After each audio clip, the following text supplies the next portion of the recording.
بسم اللہ الرحمن الرحیم۔ لبیک اللہم لبیک، لبیک لا شریک لک لبیک، ان الحمد والنعمت لک والملک لا شریک لک۔ کتاب لبیک کیسٹ نمبر 4، یہ PFFP آڈیو ورلڈ کی پروڈکشن ہے۔ اس کتاب کو لکھا ہے ممتاز مفتی نے، آپ کے لیے ابریج کیا زاہد عبداللہ نے، پڑھا عظمیٰ سراج نے، اور پروڈیوس کیا بابر جان نے۔ پچھلے پہر میری آنکھ کھل گئی۔ کچھ دیر میں انتظار کرتا رہا کہ ابھی قدرت آئیں گے اور کہیں گے چلیے باب جبریل کھلنے کا وقت ہو گیا ہے۔ قدرت نہ آئے تو مجھے خیال پیدا ہوا کہ کیوں نہ انہیں خود جگا لوں۔ میں اٹھ بیٹھا، جلدی جلدی تیاری کی اور پھر قدرت کے کمرے کا دروازہ جا کھٹکھٹایا۔ قدرت نے دروازہ کھولا۔ سو رہے تھے آپ؟ میں نے پوچھا۔ نہیں تو، وہ بولے۔ تو پھر جانے کی تیاری نہیں کی؟ نہیں آج نہیں، وہ بولے۔ کیوں، آج کوئی خصوصی بات ہے کیا؟ نہیں خصوصی بات تو نہیں۔ تو پھر چلتے کیوں نہیں؟ نہیں، وہ مسکرا دیے۔ آج ہم براہ راست مسجد نبوی میں جائیں گے جب اذان ہوگی، قدرت نے جواب دیا۔ لیکن حجرے میں نفل کیوں نہیں پڑھیں گے؟ میں نے حیرت سے پوچھا۔ ہمارا کام ہو چکا ہے، قدرت بولے۔ کون سا کام؟ میں نے پوچھا۔ مطلب ہے کہ جو ہم کو کرنا تھا کر لیا، پھر بھی وہاں جانے میں کیا حرج ہے؟ میں نے پوچھا۔ نہیں، وہ بولے، مناسب نہیں۔ مناسب کیوں نہیں؟ خواہ وہاں جا کر بھیڑ کرنا مناسب نہیں، یہ تو دوسروں کے راستے میں حارج ہونے کے برابر ہوگا۔ تو کیا سب سٹنگلے کے پاس دعا بھی نہیں کریں گے؟ میں نے پوچھا۔ نہیں، وہ بولے، مناسب نہیں۔ دو ایک ساتھ تو میں مناسب اور نامناسب کے اس نئے زاویے پر حیران رہا۔ پھر مجھے وہ دن یاد آ گیا۔ اس دن اتفاقاً قدرت مجھے لاہور میں مل گئے تھے۔ میرا ارادہ تھا کہ داتا صاحب کو سلام کرنے کے لیے حاضری دوں۔ میں نے قدرت سے پوچھا، آپ کو کوئی مصروفیت تو نہیں؟ بولے نہیں۔ میں نے کہا تو چلیے داتا صاحب چلیں۔ بولے آپ اکیلے ہوں آئے۔ میں نے قدرت سے پوچھا کیوں؟ جب آپ کو کوئی مصروفیت نہیں تو پھر جانے میں کیا حرج ہے؟ قدرت کہنے لگے، ایسے بڑے دربار میں ایسے تو نہیں جا سکتے کہ سر پر ٹوپی رکھی، پاؤں میں جوتا پہنا اور چل پڑے۔ بزرگوں کے روبرو جانے کے کچھ آداب ہوتے ہیں، حاضری دینے کے آداب ہوتے ہیں، عرض کرنے کے آداب ہوتے ہیں۔ میں نے سوچا اگر صاف بات کروں تو قدرت پہلو بچا جائیں گے، لہٰذا کیوں نہ برسبیل تذکرہ بات کروں۔ میں نے کہا مجھے تو رات بھر نیند نہیں آئی۔ کیوں؟ وہ بولے، مرد قدیم آنکھوں کے سامنے کھڑے رہے۔ اچھا، وہ بولے، آپ کو ان کا خیال نہیں آیا کیا؟ آیا تھا، وہ بولے۔ کیسے آیا؟ میں نے انہیں چھیڑا۔ عجیب بات ہے، وہ بزرگ نہیں دکھتے تھے۔ پھر کیا تھے وہ؟ اچھے لوگ تھے، قدرت نے جواب دیا۔ کتنے اچھے تھے بھلا؟ اس پر قدرت چھلک گئے، بولے، انہیں رخصت ہوئے 24 گھنٹے ہو چکے ہیں لیکن ان کی خوشبو ابھی تک جوں کی توں باقی ہے۔ اس کے 1 سال بعد جب ہم اسلام آباد میں بیٹھے تھے، قدرت، عفت، محترمہ عطیہ اور میں، تو مجھے قدرت کا یہی جملہ یاد آ گیا۔ میں نے عطیہ صاحبہ سے کہا کہ مسجد نبوی میں ہمیں ایک ایسے بزرگ سے ملنے کی سعادت حاصل ہوئی جن کی خوشبو قدرت کے لیے کئی ایک دن قائم رہی۔ سچ؟ عطیہ نے شدت اشتیاق سے پوچھا۔ سچ، میں نے کہا، چاہے ان سے آپ خود پوچھ لیجیے۔ عطیہ نے قدرت کی طرف دیکھا۔ قدرت نے کچھ کہے بغیر سر اسبات میں ہلا دیا۔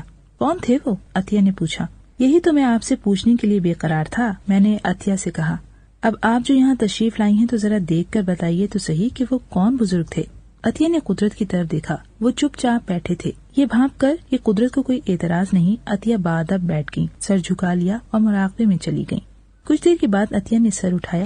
ان کا چہرہ خوشی سے کھلا ہوا تھا۔ بولی، وہ بزرگ جو مسجد نبوی میں آپ کے پاس تشریف فرما تھے، شہدائے بدر میں سے تھے۔ آپ بڑے خوش نصیب ہیں۔ پتہ نہیں مجھے اس وقت کیا ہوا، میں نے بے سوچے سمجھے کہا، میں تو سمجھا تھا شاید وہ شہدائے بدر سے بھی بڑے تھے۔ میری بات سن کر قدرت پر گھبراہٹ طاری ہو گئی، رنگ زرد ہو گیا۔ یہ آپ کیا کہہ رہے ہیں؟ انہوں نے التجا بھری آواز میں کہا، ان سے بڑے تو خود حضور اعلیٰ صلی اللہ علیہ وآلہ وسلم ہیں۔ اس روز سارا دن میرا وجود مرد قدیم سے یوں بھرا رہا جیسے انار دانوں سے بھرا ہوتا ہے۔ مرد قدیم سے میرا وجود اس قدر بھاری ہوا تھا کہ سانس لینا دشوار ہو رہا تھا۔ جی چاہتا تھا کہ کسی سے ان کی بات کروں، کسی کو بتاؤں کہ حضور نے مجھ پر کتنا کرم فرمایا تھا، کسی سے ان کا تذکرہ کروں، لیکن کس سے بات کرتا؟ وہاں کوئی تھا ہی نہیں۔ اس روز میں مدینہ منورہ میں گویا اکیلا تھا، تن تنہا۔ قدرت اور ڈاکٹر دونوں ہی فجر کی نماز کے بعد کالی موٹر میں بیٹھ کر نہ جانے کہاں چلے گئے تھے۔ جاتے ہوئے انہوں نے کہا تھا، ہم ایک ضروری کام کے لیے جدہ جا رہے ہیں، شام تک واپس لوٹ آئیں گے۔ شام کے وقت جب قدرت واپس آئے تو وہ بہت خوش نظر آ رہے تھے۔ آتے ہی پوچھنے لگے، کہیے مفتی صاحب، دن کیسے گزرا؟ بہت برا، میں نے جواب دیا۔ کیوں؟ وہ چونکے۔ سارا دن مرد قدیم کی نظر ہو گیا۔ سارا دن نہ انہوں نے کچھ دیکھنے دیا، نہ سوچنے دیا، نہ محسوس کرنے دیا۔ ابھی ہم مرد قدیم کے متعلق باتیں کر ہی رہے تھے کہ مدینے کی پاکستانی ڈسپینسری کے ڈاکٹر آ گئے. کہنے لگے آج پھر مسجد نبوی رات کو خصوصی طور پر کھلے گی. آج کس لیے کھلے گی؟ ڈاکٹر عفت نے پوچھا. کل تو مراکو کے شاہ کے لیے کھلی تھی نا, آج پاکستانی علماء کے وفد کے لیے کھلے گی, انہوں نے جواب دیا. 1968 میں پاکستانی علماء کے ایک وفد کو حج پر مدعو کیا گیا تھا. اس وفد میں ہمارے چند علماء دین شامل تھے. جب میں پہلی مرتبہ جدہ کی سفارت پاکستان میں گیا تو کیا دیکھتا ہوں کہ سفارت کے عملے کی نگاہیں صدر دروازے کی طرف مرکوز ہیں. کب علماء کا وفد آئے اور وہ وفد کے روبرو دست بستہ حاضر ہو کر احکامات بچا لائیں. سفارت پاکستان کا عملہ فرض شناس عملہ تھا. اپنے فرض کو پورا کرنے کے لیے وہ بےتاب تھا. وفد کے لیے اس حد تک چشم برا تھے کہ اراکین وفد کے علاوہ انہوں نے ہر کسی کی طرف سے آنکھیں بند کر لی تھیں. سفارت کے میدان میں کھڑے عام زائرین کی نگاہ میں رکاوٹیں تھیں. ان خامخواہ کی رکاوٹوں کو دیکھ کر انہیں غصہ آتا تھا. ایک کہتا تھا ہٹائیے جی, یہ تماشا تو روز لگا رہتا ہے. دوسرا کہتا میاں 10-20 ہوں تو کوئی ان کی بات سنے, یہاں تو ہزاروں ہیں اور جو ان کے کام کر بھی دو تو مزید ہزاروں آ پہنچیں گے. یہ سلسلہ تو لامتنا ہی ہے.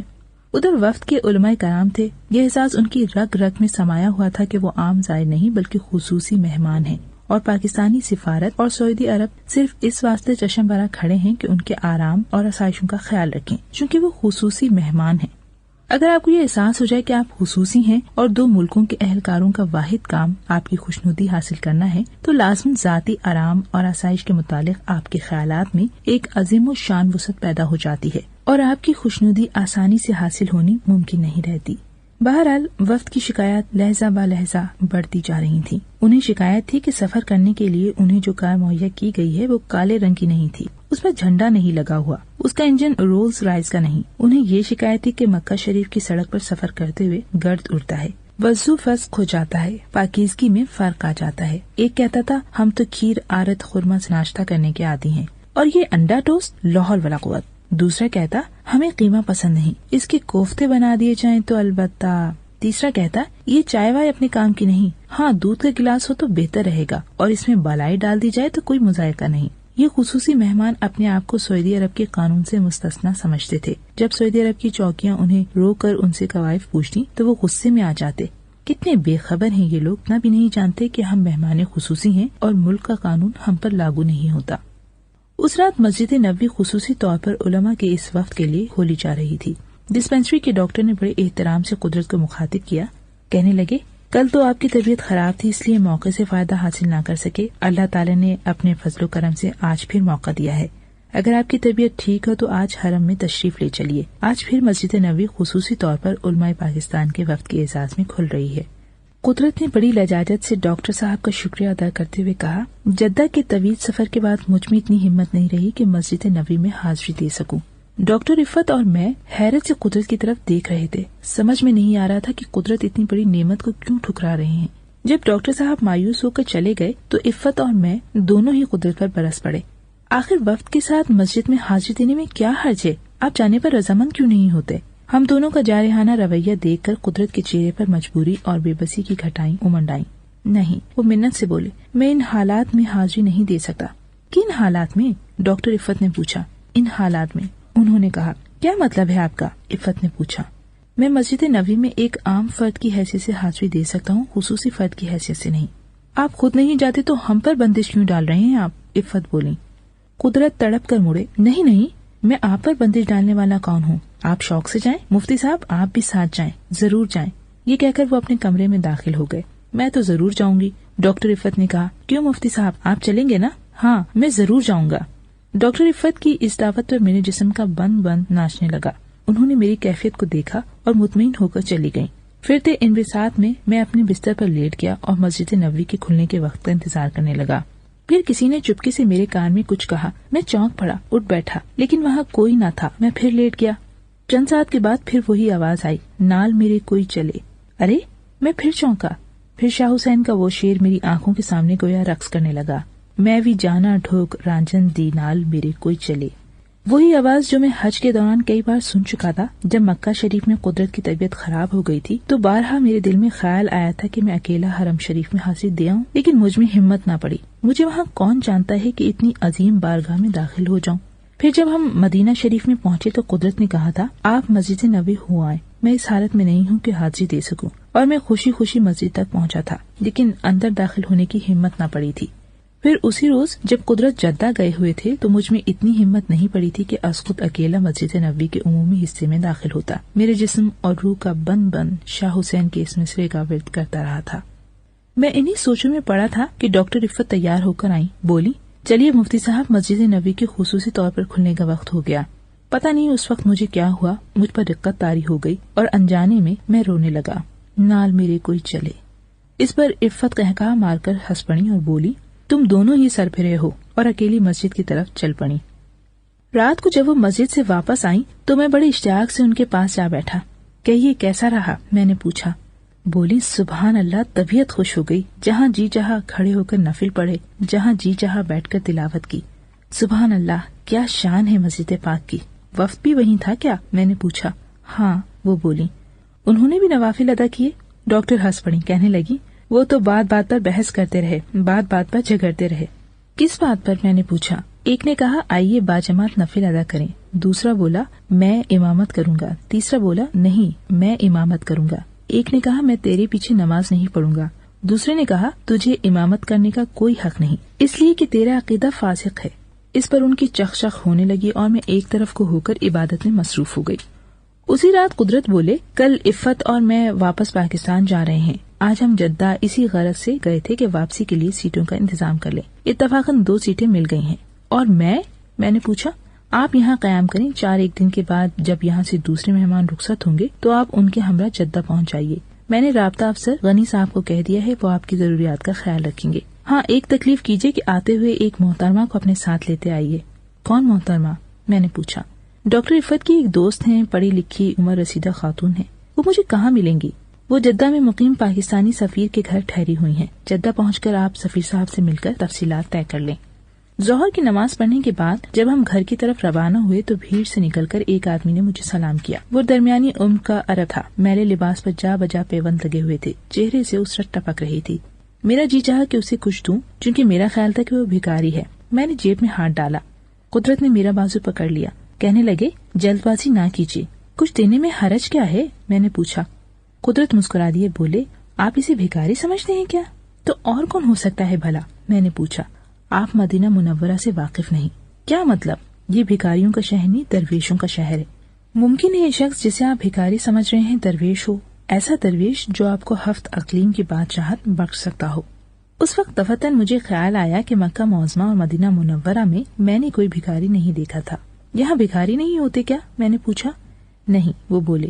حاجت مند نہیں ہوتے ہیں، وہ بولے۔ فرق صرف یہ ہے کہ ہمارے ہاں حاجت مند غنی کی تلاش میں سرگردہ رہتے ہیں، یہاں غنی حاجت مند کی تلاش میں مارے پھرتے ہیں۔ ہمارے ہاں حاجت مند ہاتھ پھیلاتے ہیں، یہاں دینے والے حاجت مند کی منت کرتے ہیں کہ میری پیشکش قبول فرما کر مجھ پر احسان کریں۔ پچھلی مرتبہ مجھے یہاں ایک درویش ملا تھا، قدرت نے کہا۔ انہوں نے مجھے بتایا، کہنے لگے یہاں بڑے بڑے اولیاء قطب اپنے میں اتنی ہمت نہیں پاتے کہ وہ سر اٹھا کر دیکھیں۔ قدرت مسکرانے لگے۔ وہ درویش سچ کہتے تھے۔ مدینہ منورہ کو آج تک کسی نے نہیں سمجھا، کسی نے نہیں جانا۔ یہاں جو بھی آتا ہے اس کی توجہ حضور کی طرف لگی رہتی ہے، سب کی نگاہیں حضور کی طرف اٹھی ہوتی ہیں، سب کے دل حضور کے لیے دھڑکتے ہیں، سب دلوں کا فوکس حضور پر مرکوز ہے۔ صرف حضور فوکس میں ہے، باقی سب کچھ دھندلا ہے، آؤٹ آف فوکس۔ حضور ایک عظیم مینار ہے اور یہ شہر اس مینار کا سایہ ہے۔ صرف یہ ایک شہر ہے جہاں سچا دین عملی طور پر رائج ہے۔ دوسرے شہروں میں حاجت مند مانگتے ہیں، انہیں مل بھی جائے تو دینے کا فعل عمل میں نہیں آتا۔ یہاں دینے کے متوالے ڈھونڈ ڈھونڈ کر دیتے ہیں، منتیں کر کے دیتے ہیں کہ قبول کرو تو کرم ہوگا۔ وہ بولے جا رہے تھے۔ وہ مدینہ منورہ میری نگاہ میں سمٹتا جا رہا تھا اور عظیم مینار ابھرتا جا رہا تھا۔ مجھے ایسا لگ رہا تھا جیسے وہ عظیم مینار ساری کائنات کا احاطہ کر لے اور اس مینار کے سوا کچھ باقی نہ رہے گا۔ اللہ اکبر، اللہ اکبر۔ مسجد نبوی سے عصر کی اذان گونجی۔ اگلے دن قدرت اور ڈاکٹر عفت کالی موٹر میں بیٹھ کر رخصت ہونے لگے تو میرا دل بیٹھ گیا، لیکن قدرت کے رخصت ہو جانے کے بعد دفتن میں نے محسوس کیا کہ میں اکیلا رہ گیا ہوں۔ لیکن اکیلا رہنے کی تو میری عادت ہے۔ اگر دن میں چند ایک گھنٹے میں اکیلے میں نہ گزاروں تو مجھے وحشت سی ہونے لگتی ہے۔ پھر مجھے یہ احساس کیوں ہوا کہ میں اکیلا رہ گیا ہوں؟ شاید اس کی وجہ یہ ہو کہ اس قوت کے انخلا کے بعد جس کے قرب سے انجانے میں مقناطیس بنا ہوا تھا، میں پھر سے زنگ آلود پتھر میں بدل گیا تھا۔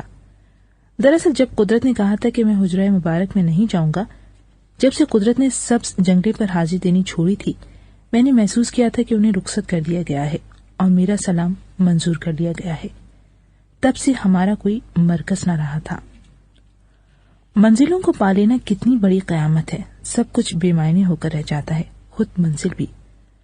مجھے ایسا لگتا ہے جیسے طلب سے عظیم تر کوئی منزل نہیں، طلب اور جد و جہد، شاید یہ بشریت کا تقاضا ہو۔ کاش کہ حضور اعلیٰ قدرت و رخصت کی اجازت نہ دیتے، کاش کہ حضور اعلیٰ میرا سلام قبول نہ فرماتے اور ہم دونوں ہر صبح باب جبریل پر دروازہ کھلنے کا انتظار کرتے، حجرہ مبارک میں دھکے کھاتے اور پھر سبز جنگلے کو پکڑ کر میں اپنے سارے وجود سے اس عظیم ترین انسان اور اللہ کے رسول کی خدمت میں سلام عرض کرتا رہتا۔ یوں ہی ہفتے گزر جاتے، مہینے گزر جاتے، صدیاں گزر جاتی۔ قدرت سچ کہتے ہیں، وہ کہا کرتے ہیں کہ لوگوں کو اس کا شعور نہیں کہ اللہ سے کیا مانگے، وہ بن سوچے سمجھے مانگتے ہیں، انہیں شعور نہیں کہ کس مقام کو اپنی منزل قرار دیں، ذہن میں کس چیز کو مقصد تصور کریں۔ میں خود بہت بڑا احمق ہوں۔ سرزمین حجاز کو روانہ ہونے سے پہلے اگرچہ میں فطار حج میں شمولیت کے لیے حاضری دینے آیا تھا، لیکن میرے دل میں حج کی آرزو نہ تھی۔ میرے دل میں صرف ایک آرزو تھی، ایک مقصد تھا کہ خانہ خدا میں پہنچ کر اپنے اللہ کے حضور سیس نواؤں مدینہ منورہ میں سبز جنگلہ کو پکڑ کر حضور اعلیٰ کو سلام عرض کروں۔ اس سے عظیم تر مقصد کیا ہو سکتا ہے؟ میری سمجھ میں آج تک نہیں آیا۔ میری دانست میں خوشنودی سے بڑی مانگ اور کوئی نہیں۔ اللہ کی خوشنودی، رسول اللہ کی خوشنودی، بزرگوں کی خوشنودی، اور میری سمجھ کے مطابق حصول خوشنودی کا واحد طریقہ عطس، احترام، خلوص اور محبت بھرا سلام ہے۔ اگر سلام قبول ہو جائے تو حصول خوشنودی مکمل ہو جاتی ہے۔ مجھے مراتب کی طلب نہیں، میری دانست میں عام انسان بذات خود ایک عظیم مرتبہ ہے۔ مجھے صرف ایک آرزو ہے کہ میرا رخ مثبت رہے، انسان کی طرف، اللہ کی طرف۔ اسی لیے حاضری سے میرا مقصد صرف سلام عرض کرنا تھا، حصول خوشنودی تھا۔ اگر آپ کسی بادشاہ کو سلام کرنے کے لیے حاضری دیں اور بادشاہ کہے ہم نے تیرا سلام قبول کیا، تو باقی کیا رہ گیا؟ کچھ بھی نہیں۔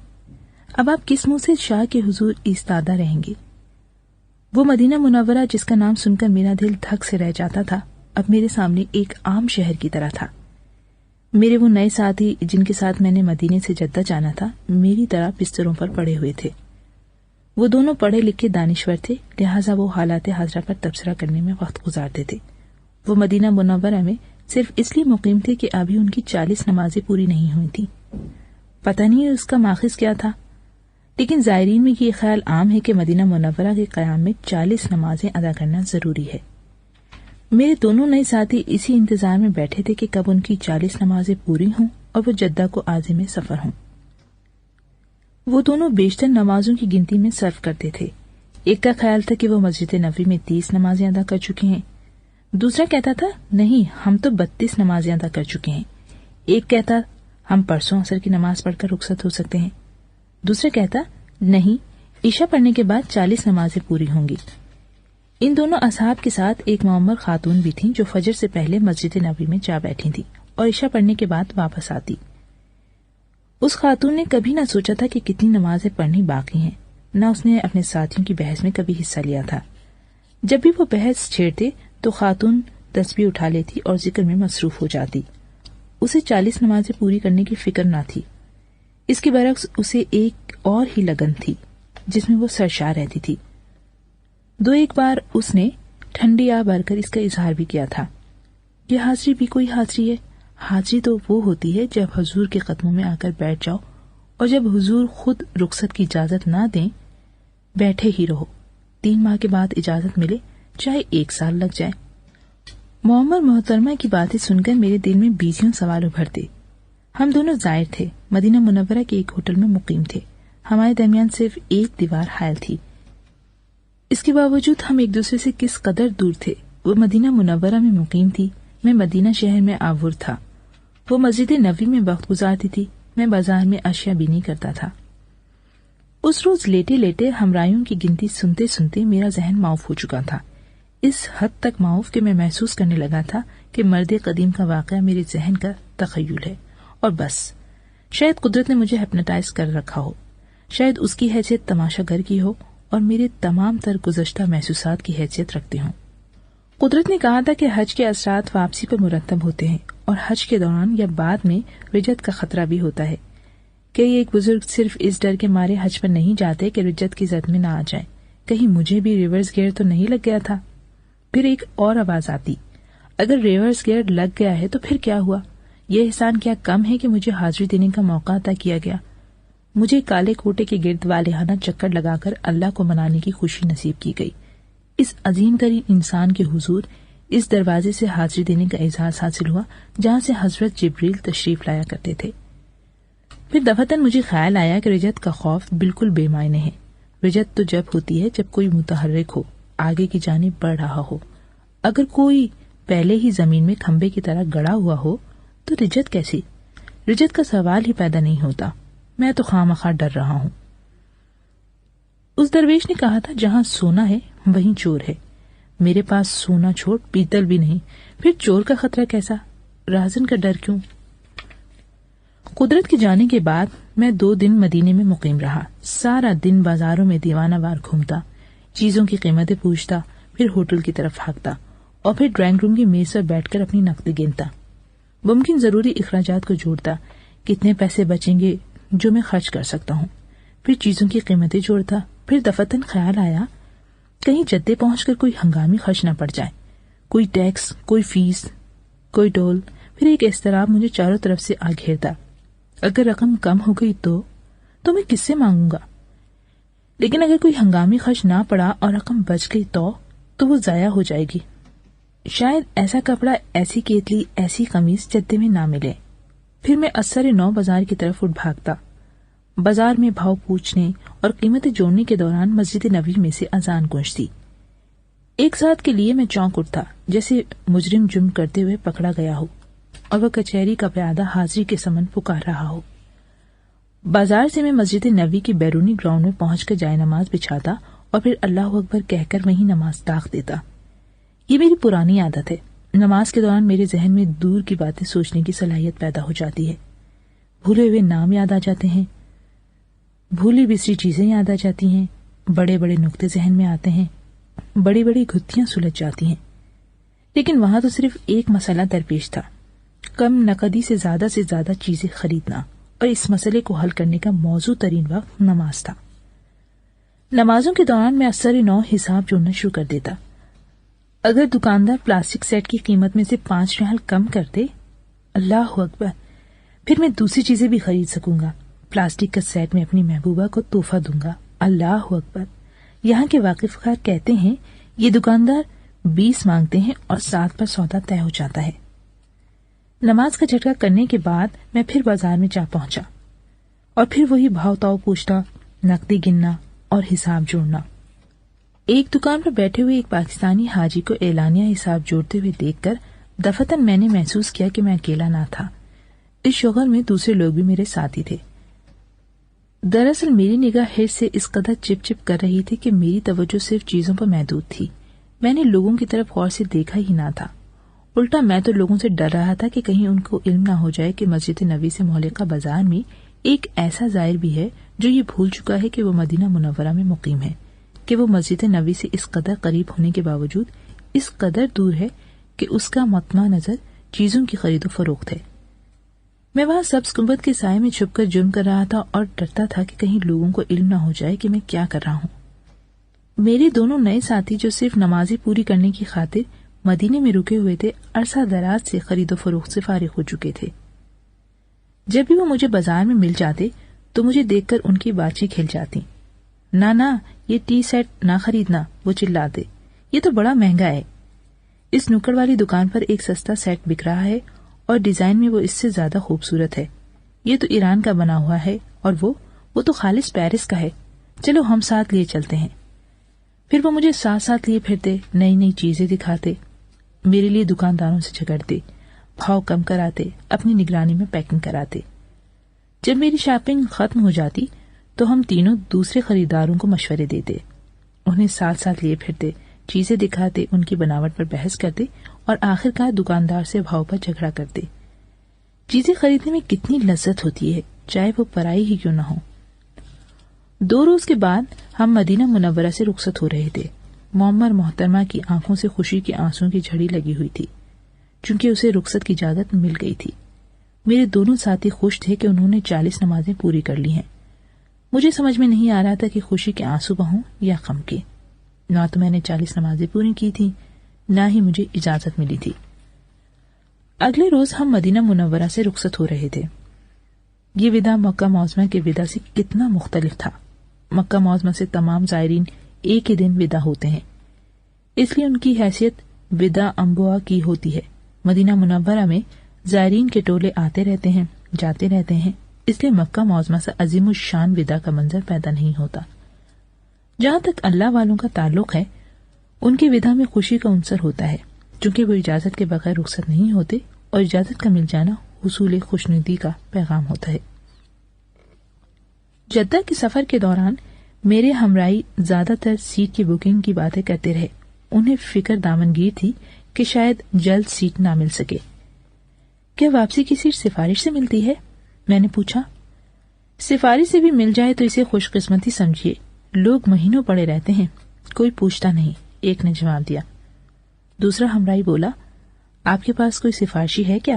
نہیں تو، میں نے جواب دیا، مجھے یہاں کون جانتا ہے۔ دفتن پہلا ہمراہی چلایا، آپ کی بات بن جائے گی، وہ کیسے؟ میں نے پوچھا۔ آپ نے اپنے ساتھ ایک خاتون کو لے جانا ہے نا؟ اس نے جواب دیا۔ کون خاتون؟ خاتون کی بات میں بالکل بھول چکا تھا۔ وہ خاتون جو پاکستان کے سفیر کے گھر ٹھہری ہوئی ہیں، پہلے ہمراہی نے جواب دیا۔ ہاں مجھے یاد آ گیا، قدرت نے کہا تھا کہ اس خاتون کو ساتھ لے کر آنا، لیکن اس کا سفارش سے کیا تعلق؟ وہ دونوں قہقہہ مار کر ہنسے، بولے، خاتون جو سفیر کی مہمان ہے خود آپ کی سفارش بن جائے گی۔ جدہ میں رابطہ افسر غنی نے مجھے جدہ پیلس میں ٹھہرا دیا اور خود رخصت ہو گیا۔ 2-1 گھنٹے میں تن تنہا اور چھوٹے سے کیوبیکل میں پڑا رہا۔ پھر دفتن مجھے خیال آیا کہ اگر ہوٹل کی مینیجر نے مجھ سے پوچھا کہ تم کون ہو تو میں اسے کیا جواب دوں گا؟ میں حکومت سعودیہ کا مہمان تو نہیں۔ وہ مہمان جس سے میں منسلک تھا وہ تو رخصت ہو چکا تھا، فہرست میں میرا نام بھی نہیں تھا۔ اگر مینیجر نے آ کر کہا کہ تو مہمان نہیں بہروپیہ ہے تو میں کیا جواب دوں گا؟ اگر انہوں نے بل مانگا تو میں کہاں سے ادا کروں گا؟ لیٹے لیٹے میں گھبرا گیا۔ رابطہ افسر کے رخصت ہونے کے بعد جدہ پیلس کی دیواریں مجھ پر تنگ ہونی شروع ہو گئی تھی۔ ایئر کنڈیشنر کے شور نے میرا گلا دبانا شروع کر دیا۔ ہوٹل کی ادائیگی کے ڈر سے میرا دل بیٹھنے لگا۔ ماحول کی گھٹن نے مجھے زج کر دیا، حتیٰ کہ میں مجبور ہو گیا۔ آدھی رات کے وقت میں نے اپنا بستر سر پر اٹھایا، ہاتھ میں سوٹ کیس پکڑا اور چوروں کی طرح ڈرتا ڈرتا کوریڈور میں داخل ہو گیا۔ خوش قسمتی سے اس وقت تمام بیرے ڈائننگ ہال میں مصروف تھے، اس لیے کسی نے مجھے روکا بھی نہیں۔ ساری رات میں نہ جانے کہاں کہاں مارا گھومتا رہا اور پھر رات کے پچھلے پہر نہ جانے کیسے خود بخود مسافر خانے پہنچ گیا۔ میرا خیال تھا کہ سب سے ضروری بات یہ ہے کہ میں اپنی بکنگ کرا لوں، اور بکنگ کرانا کیا مشکل ہے، بس سفیر صاحب کے گھر سے رابطہ پیدا کرنا ہوگا اور محترمہ سے کہنا کہ سفیر صاحب سے کہہ کر سیٹ ریزرو کروا لیں۔ اللہ خیر صلاح۔ اسی لیے اگلے روز صبح سویرے اٹھتے ہی پاکستانی سفارت خانے میں جا پہنچا۔ پاکستانی سفارت میں پہنچ کر میں نے بڑی شان سے بلڈنگ کا جائزہ لیا۔ بلڈنگ کے بیرونی احاطے نما صحن میں 50-60 پاکستانی کھڑے تھے۔ وہ بڑی حسرت سے سفارت کی بلڈنگ کو دیکھ رہے تھے۔ میں نے سائلوں پر سرسری نگاہ ڈالی اور پھر سیدھا دفتر کی طرف ایک امتیازی شان سے بڑھا۔ میں سائل تو نہیں، میں کوئی عرضی لے کر تو نہیں آیا، مجھے کوئی سرکاری کام تو نہیں۔ جو ہی میں چپڑاسیوں کے قریب پہنچا تو وہ سب اٹھ کر کھڑے ہو گئے۔ میں سمجھا وہ میری تعظیم کے لیے کھڑے ہوئے ہیں، لیکن جب وہ میرے راستے میں دیوار بن کر کھڑے ہو گئے تو میں گھبرا گیا۔ دیکھیے مجھے سفیر سے ملنا ہے، میں نے تحکمانہ انداز سے کہا۔ ادھر جا کر بیٹھ جائیے، ایک احاطہ نما صحن کی طرف اشارہ کر کے بولا، ابھی چھوٹے صاحب آ کر بات کریں گے۔ 2-1 گھنٹے میں بیرونی احاطے میں چھوٹے صاحب کا انتظار کرتا رہا، کوئی نہ آیا تو میں نے پھر کسی سے بات کرنے کا ارادہ کیا۔ دفتر سے ایک بابو نکل کر باہر آ رہا ہے، میں نے دوڑ کر اسے جا لیا۔ جناب والا، مجھے سفیر صاحب سے ملنا ہے۔ بابو نے رک کر بڑے غور سے میرا جائزہ لیا اور پھر مسکرا کر آگے چل پڑا۔ اتنے میں ایک صاحب گیٹ سے داخل ہوئے اور سفارت کی طرف بڑھے۔ میں نے بھاگ کر اسے السلام علیکم کہا اور پھر اپنا مقصد بیان کرنے کی کوشش کی، لیکن پیشتر اس کی کہ میں اپنی بات ختم کر سکتا، اس نے بیرونی احاطے کی طرف اشارہ کیا اور آگے چل پڑا۔ 2 روز میں سفارت کے احاطے میں صحرا نوردی کرتا رہا اور ہر آتے جاتے کو کہتا رہا کہ مجھے سفیر صاحب سے ملنا ہے، میں ساحل نہیں ہوں، میرا کوئی ذاتی کام نہیں ہے۔ پھر سفارت کے تمام اہلکار مجھ سے واقف ہو گئے۔ پہلے تو وہ میری بات سن کر مسکرا دیتے تھے، پھر جو ہی میں قریب پہنچتا وہ خود کہتے، آپ نے سفیر صاحب کو ملنا ہے نا، ذاتی کام سے نہیں آئے، آپ احاطے میں انتظار کریں، چھوٹے صاحب ابھی بات کریں گے۔ 2 روز کے بعد مجھ پر انکشاف ہوا کہ سفیر صاحب سے ملنا مہم جوئی کے مترادف ہے۔ تیسرے روز دفتر مجھے خیال آیا کہ کیوں نہ فون کو آزماؤں، شاید فون سے بات بن جائے، لیکن سفارت کا فون نمبر کیسے حاصل ہو؟ مسافر خانے میں آوارہ پھرتے ہوئے دفتر میری نگاہ بڑے بڑے بورڈوں پر جا پڑی جو بارکوں پر لگے ہوئے تھے، وزارت معلومات، وزارت حج۔ ارے مسافر خانے کے ارد گرد سعودی عرب کی تمام وزارتوں کے دفتر موجود تھے اور سعودی کارندے مسافروں کی سہولت اور آسانی کے لیے سرگرم تھے۔ میں دفتری معلومات کی طرف لپکا، جناب والا مجھے سفارت پاکستان کا فون نمبر چاہیے۔ کاؤنٹر پر کھڑے ہوئے عرب نے فون ڈائریکٹری نکالی اور سفارت کا نمبر دے دیا۔ چوتھے روز میں نے سفیر صاحب کو فون کیا۔ ان کے پرائیویٹ سیکرٹری صاحب بولے، سفیر صاحب بے حد مصروف ہیں۔ 5ویں دن میں فون پر سیکرٹری صاحب کو اپنی پوری کہانی سنانے میں کامیاب ہو گیا۔ وہ بولے، آپ یہاں آ جائیں تو میں کوشش کروں گا کہ آپ کو ان سے ملا دوں، ویسے مشکل ہے چونکہ وہ بے حد مصروف ہیں۔ 6 روز میں سارا دن سیکرٹری کے کمرے میں بیٹھا رہا کہ کب سفیر صاحب کی مصروفیت ختم ہو اور سیکرٹری صاحب میرا تذکرہ کریں۔ پھر دفتر مجھے خیال آیا کہ کیوں نہ سفیر صاحب کے گھر ٹیلی فون کروں، وہ محترمہ وہیں تو ہوں گی۔ سیکرٹری صاحب نے فون کروا دیا، وہ خاتون فون پر آ گئیں۔ میں نے اپنا تعارف کرایا تو وہ مجھ پر برس پڑی، بولی، ارے صاحب آپ نے تو حد کر دی، 6 روز سے ہم آپ کی تلاش میں سرگرداں ہیں۔ جدہ پیلس والوں نے کہا کہ وہ یہاں سے روپوش ہو گئے، رابطہ افسر غنی صاحب کا موقع معظمہ سے بلوایا گیا۔ اس وقت میرا جی چاہا کہ پھوٹ پھوٹ کر رو پڑوں اور اسے بتاؤں کہ میں کہاں تھا، لیکن سیکرٹری کے تیور دیکھ کر ہمت نہ پڑی۔ میں نے کہا، محترمہ اس وقت میں پی ایس صاحب کے پاس بیٹھا ہوں، آپ سفیر صاحب کو فون کریں کہ وہ مجھ سے مل لیں۔ چند ایک منٹ کے بعد سفیر صاحب کا چپڑاسی بھاگا بھاگا آیا اور بولا، بڑے صاحب آپ کو بلا رہے ہیں۔ وہ ایک مختصر سا کمرہ تھا جس میں ایک میز اور 4 کرسیاں لگی ہوئی تھیں۔ میز پر کوئی فائل نہ تھی، سارے کمرے میں کوئی ایسی چیز نہ تھی جس سے ظاہر ہوتا کہ بڑے صاحب کو کسی کام سے دور کا تعلق ہے۔ بڑے صاحب کرسی پر بیٹھے اخبار پڑھ رہے تھے، مجھے دیکھتے ہی وہ اٹھ کر کھڑے ہو گئے، بڑے اخلاق سے مجھے بٹھایا اور اتنی محبت سے میری روپوشی کا گیلا کرنے لگے کہ میں گھبرا گیا۔ مجھے یقین نہیں آ رہا تھا کہ یہ وہی بڑے صاحب ہیں جن کو ملنے کے لیے میں 4 روز سفارت میں جوتے چٹکاتا پھر رہا تھا۔ بڑے صاحب کو ملنے سے پہلے میں نے بارہا سوچا تھا کہ جب میں ان سے ملوں گا تو یہ کہوں گا، وہ کہوں گا، لیکن جب میں ان سے ملا تو مجھ میں ایک عجیب سا احساس جاگا، میں وہ ہوں جو سفیر صاحب سے مل رہا ہوں، ان سفیر صاحب سے مل رہا ہوں جنہیں ملنے کی متمنی ہفتوں سے باہر کے احاطے میں کھڑے چھوٹے صاحب کا انتظار کر رہے ہیں۔ اور پھر صرف مل ہی نہیں رہا بلکہ میری آمد پر وہ اٹھ کر کھڑے بھی ہو گئے ہیں، انہوں نے مجھ سے مصافحہ کیا ہے، میرے ہاتھ پر ان کے ہاتھ کا لمس ابھی تک گرم ہے۔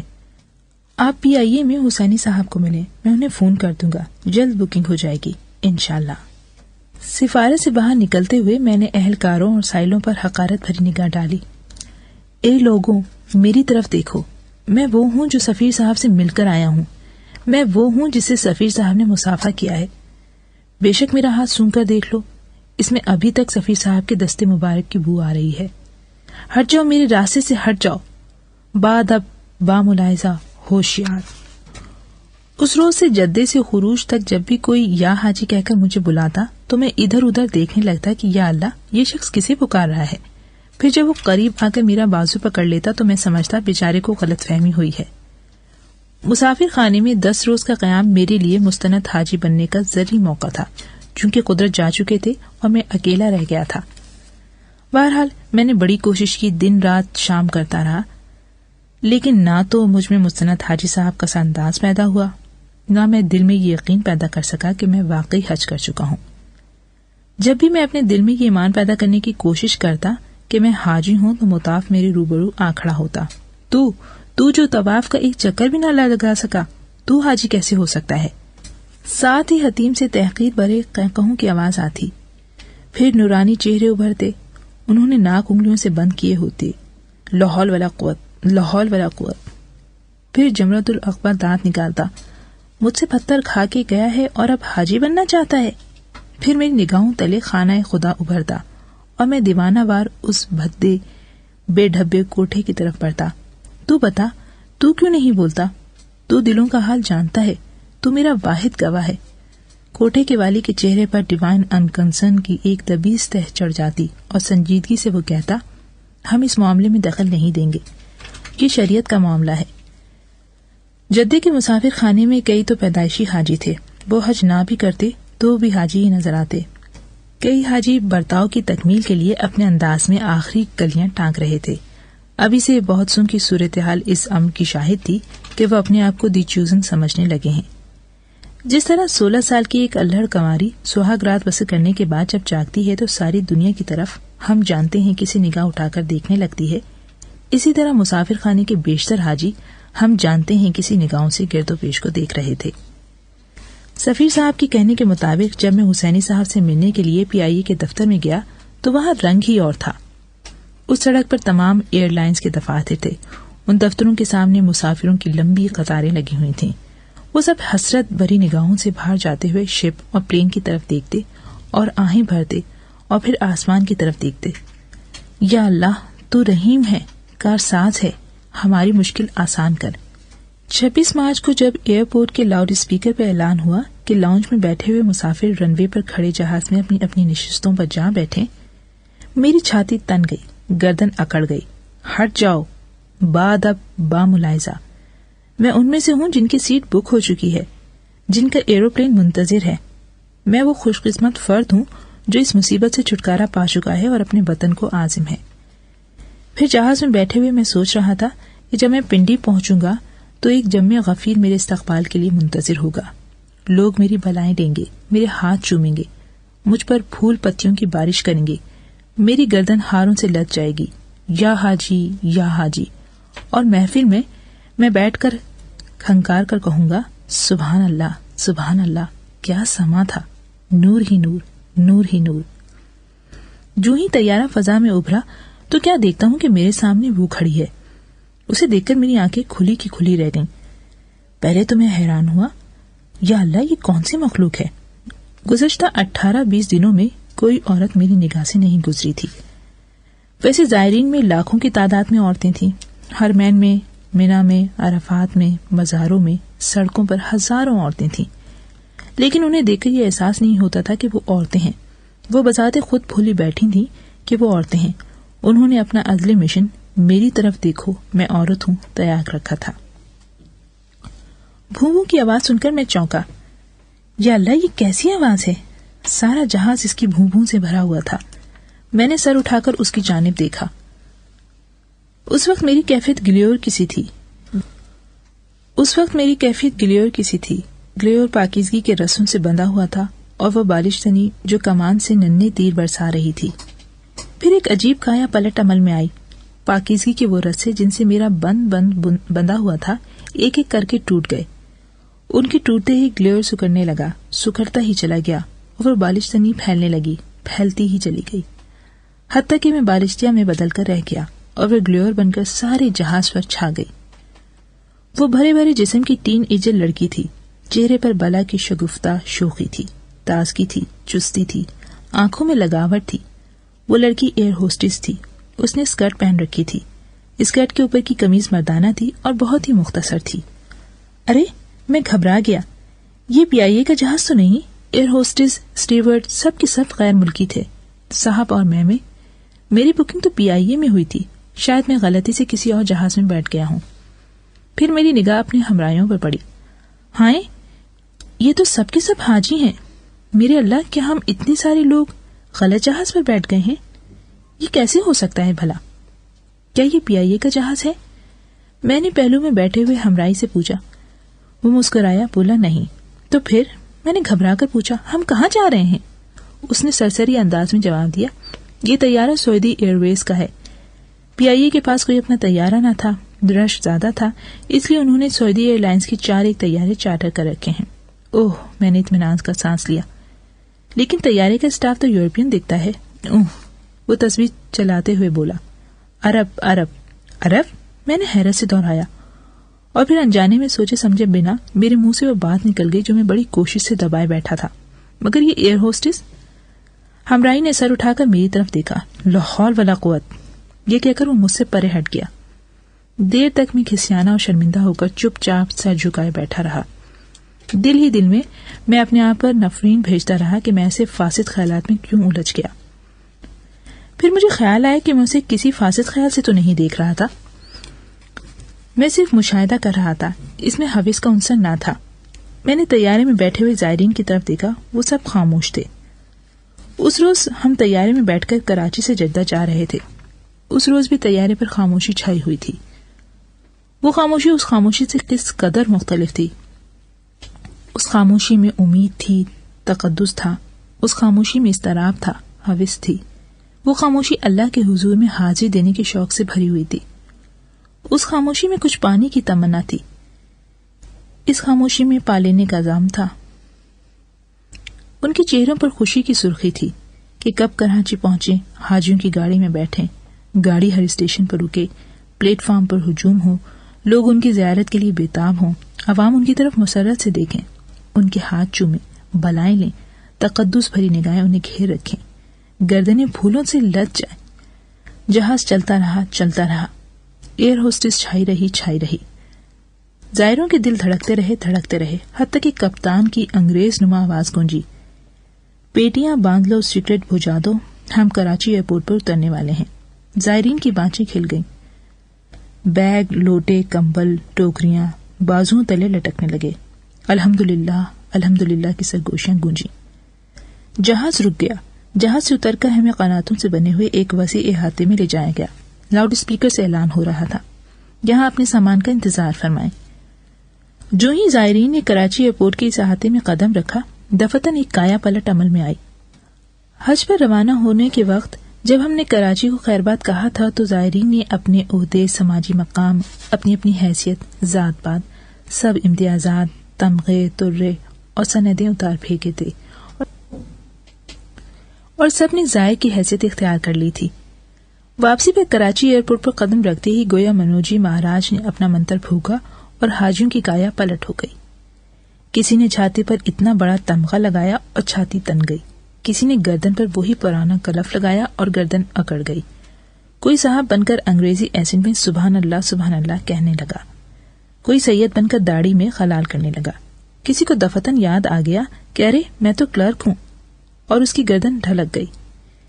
اس کایا پلٹ کے بعد احاطے میں گلیور اور بالشتی تھے، برہمن تھے، شودر تھے، حاکم تھے، محکوم تھے، نہ کوئی زائر تھا نہ حاجی۔ کراچی پہنچ کر دفتن اپنی اوقات یاد آ گئی، گرد و پیش پر ایک دھندلکا چھا گیا، پھر اس دھندلکے میں ایک کرن سی چمکی، میں نے سر اٹھا کر دیکھا، کرن نے ایک متبسم دلکش شکل اختیار کر لی اور وہ میرے روبرو کھڑی ہو گئی۔ میں گھبرا کر اٹھ بیٹھا۔ آپ کا بہت بہت شکریہ، وہ بڑے خلوص سے مسکرائی۔ میں آپ کی کیا خدمت کر سکتی ہوں؟ وہ بولی۔ کہیے تو میں آپ کو گھر پہنچا دوں؟ نہیں، تکلیف کی بات نہیں، مجھے دلی راحت ہوگی۔ پھر ایک گلابی ہاتھ میری طرف بڑھا۔ اچھا، خدا حافظ۔ اس دوستانہ مگر رنگین ہاتھ نے میرا ہاتھ تھام لیا، ایک تبسم چمکا اور وہ چلی گئی۔ میرے پسینے چھوٹ رہے تھے۔ آپ سے کہہ دوں تو کیا حرج ہے؟ گو زندگی بھر میری تمنا رہی کہ کوئی خوبصورت خاتون مجھ سے بات کرے، ہاتھ ملائے، لیکن اگر کبھی یہ واقعہ عمل میں آ جائے تو میرے پسینے چھوٹ جایا کرتے ہیں۔ ارے دفتن مجھے خیال آیا، یہ محترمہ خاتون تو نہیں تھی جسے میں جدہ کے سفیر کے گھر سے کراچی ساتھ لایا تھا؟ سفر کے دوران میں نے اس خاتون کی طرف کوئی توجہ بھی نہ دی تھی۔ اگر وہ ایئر ہوسٹس سفر کے دوران مجھے بالشتیاں نہ بنا دیتی اور خود اسفنکس بن کر میری نسوں پر نہ چھا جاتی تو یقیناً میں اس خاتون کے وجود سے بے نیاز نہ ہوتا۔ کھو دیا میں نے سوچا، اور کچھ نہیں تو اسے کہہ کر اپنا سامان ہی چھڑا لیتا، کیوں؟ میں بیٹھنے کے عذاب سے بچ جاتا، کسٹم کے افسروں کی رعونت سے جان چھوٹ جاتی۔ کھو دیا۔ کراچی پہنچتے ہی وہ طلسم ٹوٹ گیا. وہ بجلی کا کرنٹ جس نے مجھے بلب کی طرح روشن کر رکھا تھا کٹ گیا. 20 دن اس جذبے سے سرشار ماحول نے میری جبلت کی کڑوی گولی پر شکر کا جو کوٹنگ کر رکھا تھا وہ اتر گیا. تما اترنے کے بعد نیچے کا پیتل اتر آیا. پھر وہی کراچی تھی, وہی میں تھا. مور کے پر اترنے کے بعد کالا کوا کائیں کائیں کر رہا تھا. اس روز پہلی مرتبہ میں نے محسوس کیا کہ میرا وطن کالے کووں کی آماج کا ہے. سب کائیں کائیں کر رہے تھے. اگر آپ یکدم تو سے میں پر گر جائیں تو ذہن کو ایک دم دھچکا ضرور لگتا ہے.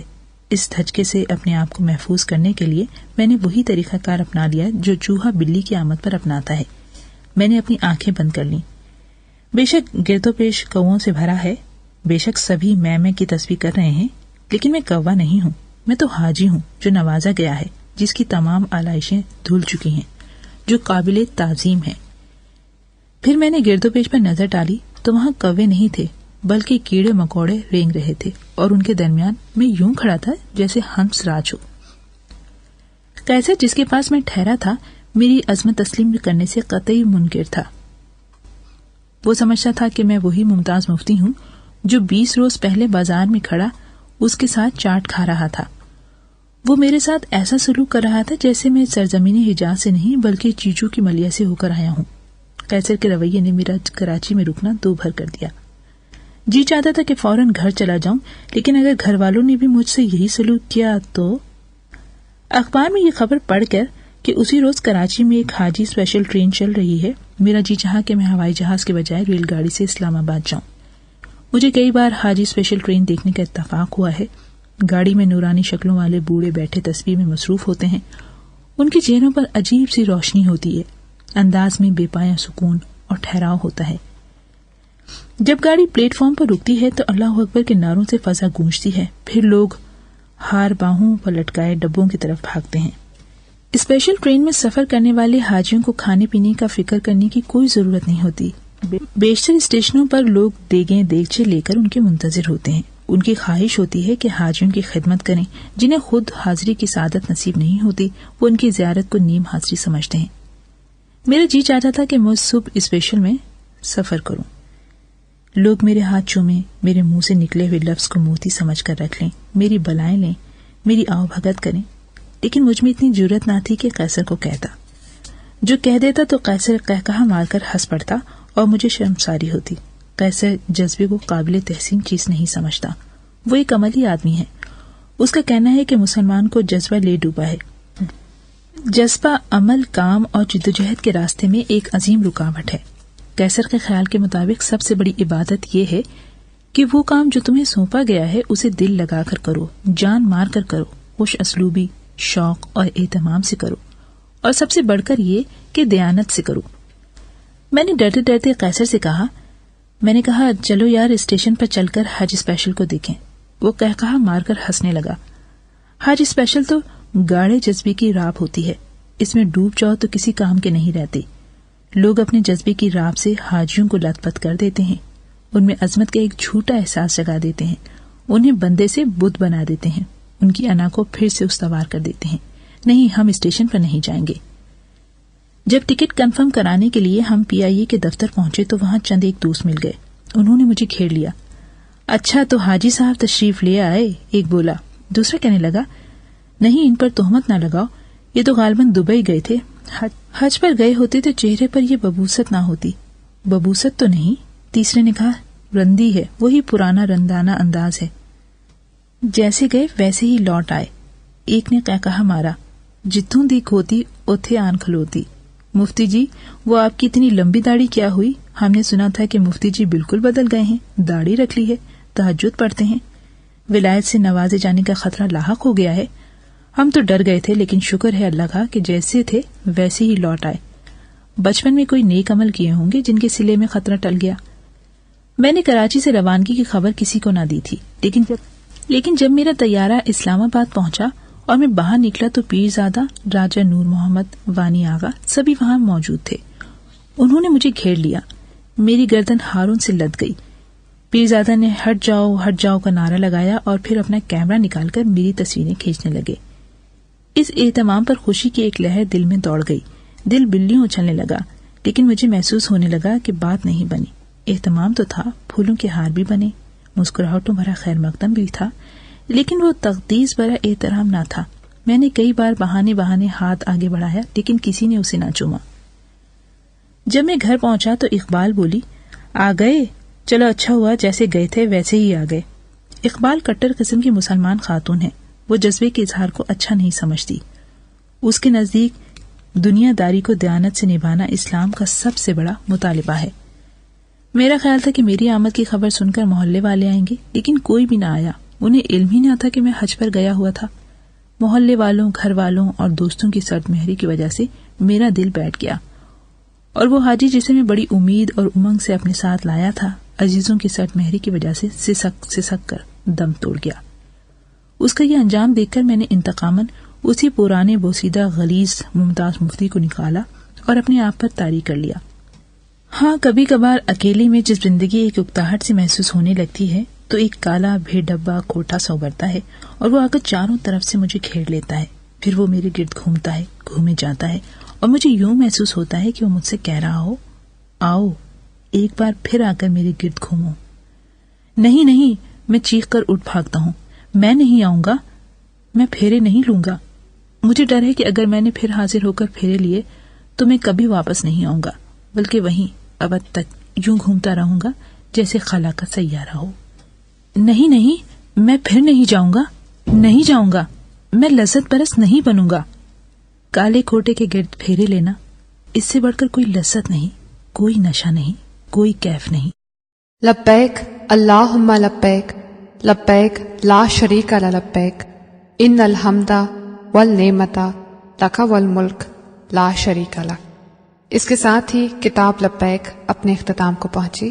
اس کو آپ کے لیے پڑھا عظمیٰ سراج نے، ایبریج کیا زاہد عبداللہ نے، پروڈیوس کیا بابر جان نے، اور اس کتاب کو لکھا ہے ممتاز مفتی نے.